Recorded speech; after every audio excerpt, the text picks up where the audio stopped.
Happy New Year, folks. How's it going? So welcome to another One Piece review. This time we're covering manga chapter 1135. So hope you guys have had a safe and good New Year and Christmas. The first official chapter of 2025, 1135, is here. And I knew there's going to be tidbits of information to go over, so I waited for the official release. There's a bit of news to go over as far as what was mentioned at Jump Festa, obviously when it pertains to the manga, so I'll save that section for the end, because part of Oda's message as far as the manga is concerned in 2025, in my opinion, coincides with not only the ending of the previous chapter, but also specifically this chapter as well, or at least a portion of his message that he left at Jump Festa. So I'll get into that. But let's start off with the cover page with the Yamato cover story, and indeed Hold'em did get taken down. However, it was Otama, not Yamato, that took Hold'em down, which I guess makes poetic justice, and from a narrative standpoint, it was mistreating Tama back in Wano at 1, so it's only right that she takes care of herself this time instead of having Luffy or Nami rescue her, so that's actually pretty cool. Now, I'm pretty sure it's not going to KO him, but it is nice to see she can fend for herself. But Yamato's going to come in to pretty much seal the deal and take care of this scrub. So we begin the chapter with Bonnie and Chopper reading a gigantic book. Now, what's interesting, if you look at the dialogue, if you pay attention to the text in the book, it kind of looks like something you'd read on a poneglyph. So I don't know if that's just the way the text is, but that's something I noticed. I will get back to the fact that Chopper and Bonnie are reading this book, because this goes back, Oda may be taking a different approach, but it's going to lead to the same result as far as Bonnie's role on Elbaph as far as Kuma's concerned. But we actually get to learn more about the lore of the Owl Library, specifically with the Owl, or the head librarian of Owl Library. Go figure. Biblo is the head librarian, and apparently not only has he been around for centuries, which is kind of an interesting point. So what kind of information does it have? But also he can gigantify the books that enter the library. So and that includes the books from O'Hara that was rescued by the scholars. And as Sol pointed out in the previous chapter, that means every book that was rescued. Because after that, Sol goes on to say to Robin, hey, feels nostalgic. And then Chopper asks, I hope they have medical books here. And Robin responds, I know they had a few, but most of it was archaeological and historical books, which is interesting. By the way, she's sitting on a gigantic book labeled history, so I thought that was kind of funny.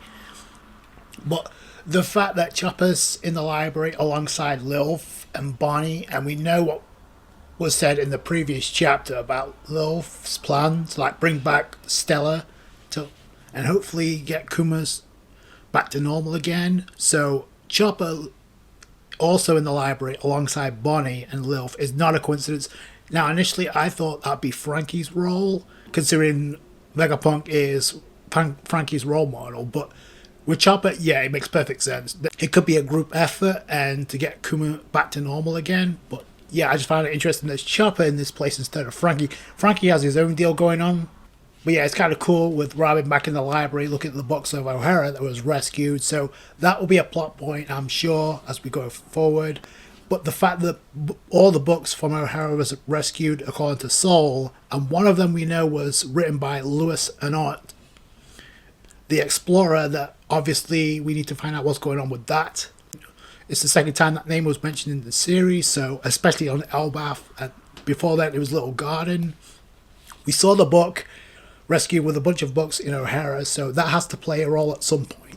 We cut to that and Luffy terrorizing the kids because he's pushing the gigantic swings they're on too hard, and obviously they're not built for war, they're built for peace, and Luffy doesn't like that. So, and he gets scolded by Nami, as well as Usopp. They both get scolded by Nami. Then he goes on to say, a warrior shouldn't cry, it's pathetic. So wow, really talking down. Because then Luffy goes on to say, oh, this is a bit of a letdown, Usopp. He's disappointed with the culture of Elbaph because he was expecting a more fierce type, a warrior type. But I don't think Luffy has to worry about that. That's going to change real quick with what's going on right now in Elbaph. Then Colin, the child that we saw at the bar, asking Shanks to take him with him. He goes in to try and test out Luffy by trying to attack him. Doesn't work because, number one, Luffy splits the wooden sword. He splits the wooden sword in half, no problem. After that, he's going in with Gear Third, and I'm like, is he about to punch this kid? But no, he just uses elephant gun to give him a scare because he literally misses by design. Colin is starstruck by this because, oh wow, you really are a Yonko. Usopp's like, yo, you're overdoing it. And this is after Nami scolded both Luffy and Usopp. But then the girls are actually like, oh, Luffy's a meanie. I hate violence. So you see like the ideology of Elbaph. And I mentioned this for a reason in the last review. A difference in ideology with the way that Elbaph is compared to what it was. And obviously Colin grew up in that because his demeanor is completely different. He's all about that and trying to attack an emperor. Then he gets starstruck by him because of what Luffy did. But then he gets clowned on by the girls and as the rest of the children because they're like calling him a delinquent. And we come to find out he's actually the son of Ripley, who appears out of nowhere. It's like, don't cause a scene, you're causing trouble. But this is one of the big talking points that's coming out of this chapter, because we come to find out through Colin, not only is Ripley his mother, but we come to find out his dad is human. And we also find out he was at one point a pirate. He appeared on Elbaph and left. He was a pirate. Our marriage is kind of like, it never really happened. Like, he refused to marry me because he kept on aging. That kind of sounds like an L on his part. But the fact that was mentioned, obviously people are going to run with that and speculate it for days. It cuts to Robin and she's like, Luffy, I want to talk. Like, I want to chill out with Sol a bit longer and catch up. Luffy says no problem. Chopper is sticking around with Robin in the library as well as Luffy and Bonnie. So there you go. The Straw Hats are splitting off while Team Luffy are about to have a feast with the giants from Elbaph. So, but Robin did say they'll join up once she and Sol have catched up. So that's pretty cool. Frankie says because of the whole island is the Adam tree, the same wood from that tree that the sun is made from. So I don't know where that's going, kind of, unless, like I've been saying, if there is a raw poneglyph, then it's inside the tree. So that's Frankie's role. I initially thought he was going to be in the role that Chopper is, but he could also help out as well, just because Vegapunk's involved. Now, before they do that, gives the rest of the Straw Hats a makeover. So the group led by Robin, that they all get new outfits. So it's official now. All the Straw Hats, including Robin, are now in the Elbaph gear and the Viking gear. So whatever thoughts you had or whatever fantasies you had, whatever your fan arts were of Robin, get that out of your head because Oda just blew your minds with this chapter and this reveal. So they look really good. Robin especially. So that's really cool that Gerd is able to do that, change their outfits. So they're all in gear for Elbaph. So in that warrior spirit. So because even Brock goes on to say, oh, I look like a warrior now. There we go on to in my opinion, the best part of the entire chapter. Not even close. As good as the outfit that Robin had on, and as much as I enjoyed that, this was the best part of the chapter. Then, because we cut to Arust Castle, which we saw the two figures in cloak, one of them being Shanks 2.0, and we're all like, what's going on here? Still raises more questions than answers here, because we see them appear before two giants. One of them is Beard Hill. He gets revealed by the end of this chapter, but which I'm assuming he's going to mention what's going on here to Luffy, because that's what happens by the end of the chapter. The giants go on to ask, hey, how did you get on Elbaph? Are you members of the Straw Hat Pirates? Now, the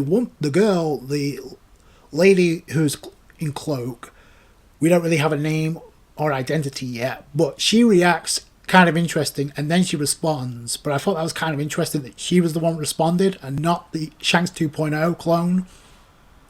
But she goes on to say,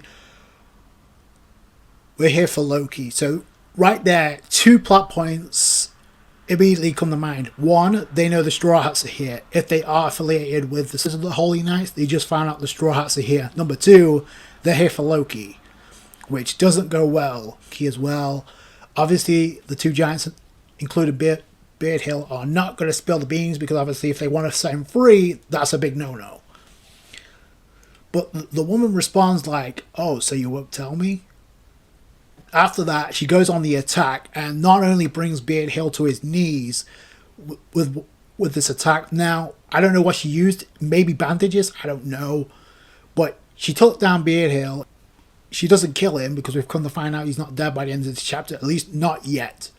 But the other giant that had the weapon, his weapon got cut in half in the same scene, so that was pretty badass. And these giants are no jokes. And obviously all the hype is on Shanks 2.0 right now. I'll get to that by the end, because obviously Oda just flipped the script with this chapter, and automatically this character becomes a must-see ad. Like, I want to know more about this character immediately, because number one, she brought this giant down, Beard Hill. Number two, after she attacks, that's where the atmosphere really picks up. Then she goes on to say, "Behave yourself, you insolent lout." No. I wasn't asking a question. I was giving you an order. And that's after she attacked. So she's no joke. Obviously, there's a lot more questions now surrounding this character, as well as Shanks 2.0. Then we get back to the toast of the feast. The giants from Elbaph are welcoming the Straw Hats. We get a reunion of sorts, and a nice little collage and montage of panels involving the giants. The Straw Hats have helped along the way. Obviously, Dory and Broggy, Kashi and Omio, and obviously Harudine. We come to find out through Luffy, back in Sabaody Archipelago, there's another giant they helped without actually realizing it. So the Straw Hats get hyped up, minus Frankie, Chopper, and Robin. Obviously, they're doing their own thing. Robin did say they will catch up with the feast, but celebrations are cut real short, because we see another Viking ship with Beard Hill on it approaching, and meanwhile you've got Stanson, the member of Harudine's pirate crew. He shows up, and we come to find out he's the same giant that was rescued in Sabaody. Now, if you remember, and it was cool that Oda gave us kind of a recap, that he was the giant that was alongside Rayleigh that the Celestial Dragons were trying to pawn off in an auction. They get rescued because obviously Luffy punched the Celestial Dragon Sharlos. Now, I like the fact that Oda included that image in this panel, just to give you a reminder. If it wasn't satisfying watching it in the anime, here you go with this recap. So yeah, and the second thing that was kind of surprising, the fact that Luffy recognized him. Okay. So obviously he's the same giant, so now that makes sense. The festivities are cut short because Beard Hill comes in, and it's Usopp and Luffy that go on to point out he's built like a hill. Well, close enough, because that's his name, Beard Hill. Jarul, 408 years old. He dwarfs Dory, which is insane. But he comes in with a sword in his head. Luffy notices this and freaks out. It's literally stuck in his head, and he's like, "Oh, look at me, this helmet saved me." And that's how the chapter ends. Obviously a result of the confrontation between the two hooded mysterious figures, one being Shanks 2.0 and the girl who did the damage, in my opinion. If she was the cause of that sword going through his head, holy crap, we're in for something special. It's not even 10 chapters, and already Oda's amping it up as far as the pacing and as far as the attention. Very good chapter to set the tone for what we got in store in Elbaph. Now, like I said, we did get some news as far as Jump Festa is concerned, and some news we did not get, which kind of surprised me a little bit. So I'll start with the most obvious. Obviously, we got the send-off for Kazuki Yao as he rides off into the sunset with his retirement, and official send-off, which was really cool. We got each of the voice actors for the Straw Hats showing up, including Mayumi Tanaka, the voice actor for Luffy. In fact, I believe she narrated the speech given by Oda, so that was actually a neat little twist. Saying farewell to the fellow Nakama for the past 20 years. So not only did we get the send-off, we actually got a reveal of the replacement, Subaru Kimura. It will be the voice actor that replaces Kazuki Yao as Frankie. I did look up on what else he was doing because I was kind of curious. He's voiced a lot of characters. He voices Todo from Jujutsu Kaisen. He voiced Killer Shark from Suicide Squad Isekai, which was pretty cool, I thought. I guess more recently he voiced Knuckles in Sonic the live action. So that's actually pretty cool. I'll leave the link in the description. You can see the characters he's voiced. So obviously he's not a newbie, he's not a rookie, but we'll see how he does in this role, voicing as Frankie going forward. What we did find out before Jump Festa is the One Piece live action for season 2, the production has been completed. That's fully completed. We're probably going to get an announcement about a date, a start date, an air date, possibly a trailer. We got the confirmation of the production being completed about a month ago now, so I was expecting an announcement, but maybe they're trying to hold off on that announcement and not have it weaved into a Jump Festa panel and make it stand out on its own, because 2025 is going to be a big year for Netflix in general. So speaking of which, we actually did not get any new information about the One Piece remake from which studio, which kind of surprised me considering that's where the news came from a year prior. Now they're really keeping that on the down low, or maybe they're like taking the time, which is not a problem considering what we saw already with the storyboards. But yeah, so maybe we'll get an announcement about that down the line. One piece of news, that we did get is the Egghead Island Part 2 restarting in April. It's revealed. We also got a trailer, a mini trailer. Some of the scenes obviously stuck out, but to me the dialogue stuck out because some of the dialogue you would think is way ahead into the Egghead Island arc. So, and I knew, I called this in October, like they were gonna like show us a glimpse at Jump Festa, and sure enough, this is what we got, and it did not disappoint. It looks pretty good. Obviously, we know what's ahead. If you read the manga, you know what's ahead. The content that's awaiting is going to surpass what content that we got in 2024. It was insane, but the content alone for what we got ahead is far superior. So it's not even funny. So we got a date, April 6th. We got a new time slot on a Sunday at 11:15. Now, the only takeaway that people took from this is the fact that it's starting at a later date, so maybe there won't be as much censorship. Now, I will say this. If that's the case, then considering the content that we got, especially when it relates to Kuma, that is going to be a major plus, because the more emotional, the more impactful, the more violent, the more epic this flashback will end up being. So we'll wait and see. The biggest takeaway from this panel for One Piece is the fact that it's been confirmed we are getting a new One Piece film, a new movie is in the works. Now, I have a question. This could actually tie into why they took a 6-month break, as well as obviously the manga schedule. Obviously, waiting for that to like jump ahead, so they don't have to worry about pacing issues, and we don't have to worry about recap episodes. So that's one aspect of why I did this. This could be another. Other than the voice actor situation involving Kazuki Yao, we don't really know. But this could be another factor as well. If they're working on a movie, and keep in mind, by the time we get to April, who knows how far they'll be as far as production-wise is concerned, as far as where we're at Egghead Island and how far they are ahead. So maybe they are working on the movie, and that's why we got this break as well. It's possible. So we haven't got any information right now. A lot of people speculate in 2025, which is way too early considering we haven't got any designs yet. And one of the points he brought up, and I'm interested, I find it interesting that not many people bullet point this part of the message that he left. So he goes on to give a massive shout out to the staff, and actually the fan letter episode, which blew people's expectations away, one of the most popular episodes ever in One Piece, which I didn't expect that.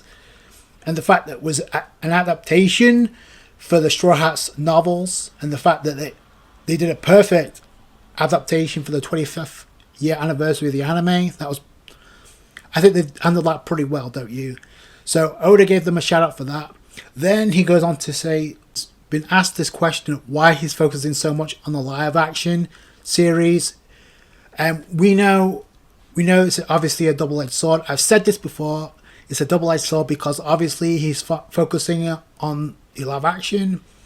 It kind of neglects the manga schedule. He goes on to say, even though it's quite well known internationally, if you're told there's a bigger playground out there in the world wouldn't you want to go and explore it? I'm putting my all into everything.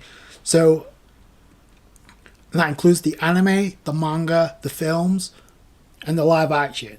So he's addressing what we already know. Like I said, the people who actually think about this kind of stuff take a step back. Like, the more eyeballs Oda gets, the better. Like, you see it day by day. More new eyes are getting glued onto One Piece. It's the same thing, and it's going to increase with the live action season 2. We know the content, we know the cast, so that by itself is going to surpass season 1. You would expect. The question is, by how much? There's a One Piece fan that's questioning Oda's motives as far as focusing more on the live action than on the manga. We get it. Now, the statement he makes up addressing the manga and the direction we're going in. Like I said at the beginning, the ending of the previous chapter and the contents of this chapter coincide with part of the message he gave as far as the direction the manga's going in. He goes on to say Elbaph is a laid-back kingdom, but the serenity is about to be shattered by the arrival of a particular man. So, obviously, who else could it be referring to at this point? Now, granted, that's not all the players that may end up showing up on Elbaph, but right now, the Shanks and until we get a reveal, because I find it interesting, we did not get a close-up of Shanks whatsoever. So until we get the reveal of Shanks 2.0, I'm standing by my claim. I think it's a clone more than it is Evil Twin, but we'll see. For all we know, it could actually end up being the real Shanks, which would be even crazier if that is the case, but it wouldn't make a whole lot of sense. So Oda would have hoops to jump through to explain that. I did find out something interesting, which I'll get into in a minute, because a lot of people want to claim that these two are members of the Holy Knights. I posed the question, could they be Holy Knights? This doesn't confirm anything. So all the hype right now is on this character, Shanks 2.0, that's in close. Both these two characters showed up at the end of the last chapter inside the castle, which a lot of people belong to King Harold. And in this chapter, it's pretty much confirmed that Elbaph is not affiliated with the world government, much like Wano wasn't. So I find that very interesting. But yet here we are. If these are two members of the Holy Knights, members of the world government, then how did they get in there in the first place? Another question I have: why did they search the castle thinking that Loki was there? Like, why? Because we know where Loki's chained up. He's in the underworld, locked up. He committed a crime, so we think. And we know there's a deal being cut with Luffy. Luffy needs to get the key. They don't know where he's at right now, because they were demanding answers, and they didn't get them. At least not right now. So this is going to force Luffy to chase these guys. Whether or not we get the clash between Shanks 2.0 and Luffy this soon, I don't know. Oda's definitely amping up the tension, and the serenity that he mentioned is being disrupted immediately in the first chapter of 2025. So, and he goes on to the second portion of the message, which a lot of people want to hop around because it's what's coming in the future. And meanwhile, there will be a tumult in other seas, and at last, that one guy will begin shaking up the world. Take a deep breath now, because you soon may not be able to come up for air. Please look forward to a super year. End quote. So that was Oda's message about the manga. So a certain man will be making waves in other seas. So obviously that means off Elbaph. Now, when you think about making waves, a couple of people come to mind. In my opinion, this rules out Emu. Only because that one last guy. Considering how Oda's gone to great lengths to cover up the identity of Emu, I don't think Oda is going to reveal that or spoil that in a Jump Festival panel. I'm sorry. But no, he's just not going to do that. If he's going to have a hand in the anime covering up the voice actor for Emu in the ending credits, when that's never been done before, do you honestly think he's going to reveal that at a Jump Festa panel? No, he's going to reveal it when the time is right. So that right there rules out Emu. The only other two characters that come to mind, one, obviously, and the most predictable, is Marshall D. Teach, Blackbeard. Because obviously he had, in Sengoku's own words, he has the ability to destroy the world, now with the Gura Gura no Mi.